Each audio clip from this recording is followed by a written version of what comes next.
Hello everyone, welcome back to my YouTube channel, Execute Physics with Coops.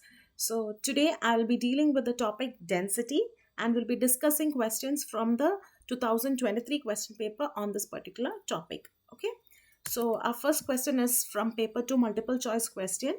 The question goes, a rectangular swimming pool is 50-meter long and 25 meters wide. It contains water at a depth of 2 meters. And the density of water is also given to you as 1000 kilogram per meter cube. You are asked to find out the mass of the water in the rectangular pool. So you have a rectangular pool in which the length, breadth and the height or the depth is given to you, and the density is also given to you. Okay, so you are asked to find out the mass. It is a direct substitution. You should understand that in order to answer this question, you should know that density depends on mass and volume. So it is directly proportional to mass and inversely proportional to volume. So the relation goes density is mass over volume.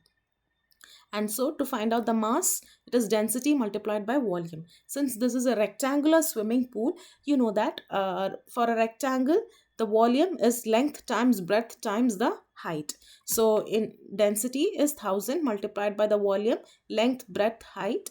You got to multiply everything and you'll get the answer as 2500 followed by 3 zeros. So it is 2500 K.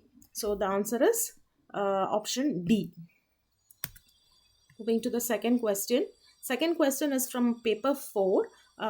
So the question goes, you have a ship which is loaded with containers and it is made up of steel.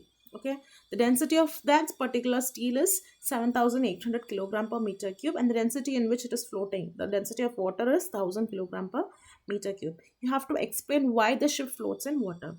So as you can see the marks, it is a 2-mark question, so you just have to write 2 sensible points. Okay, so to answer this question, you should know that density is actually the property of a material which determines whether an object should float or sink. Okay, for example, cork. If a cork is kept in water, you know that density of cork is around 240 and the density of water is around 1000. So it is lesser. Density of cork is lesser than that of the density of water. So it floats.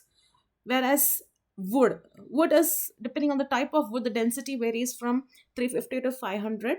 So anyway, it is much closer to 1000. So mid-range. So it will neither float or sink. It will be in such a position. Next is aluminium. Aluminium, the density is very high. Certain metals and certain alloys have very high value of density because of its closely packed particles. Okay, so the density is around 2710, so it is much higher than water, so it sinks completely. So from this example, you should understand that if an object is having higher density than the density of the liquid in which it is kept, that particular object will sink.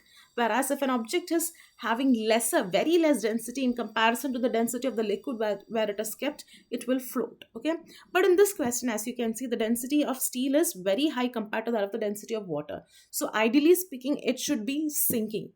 But as you can see in the question, it floats. So the question is asking, why does a ship float? So can you think of the answer? The concept is clear to you. Now can you think of the answer? Okay, so as I said, it's a 2-mark question. So we have to conclude that the steel particles with which the ship is made up of may not be as compact as is expected. There might be some vacant air spaces in between these steel particles. Okay, so because of these vacant spaces, what happens to the overall density of the steel? It decreases. Okay, because it is not 100% packed with steel particles. If it is 100% steel particles, then it would obviously sink, but it is not sinking, it is floating, right? So we have to conclude that it might not be 100% steel. There might be some vacant air spaces in between these steel particles which is making it to float. So because of these vacant particles, what happens to the overall density? It would be decreasing it would be a decreased value than the density of water, because of which it floats. Okay, you can tell these 2 reasons as 2 sensible points to answer this question. Okay, so these are the 2 main concepts for IGCSE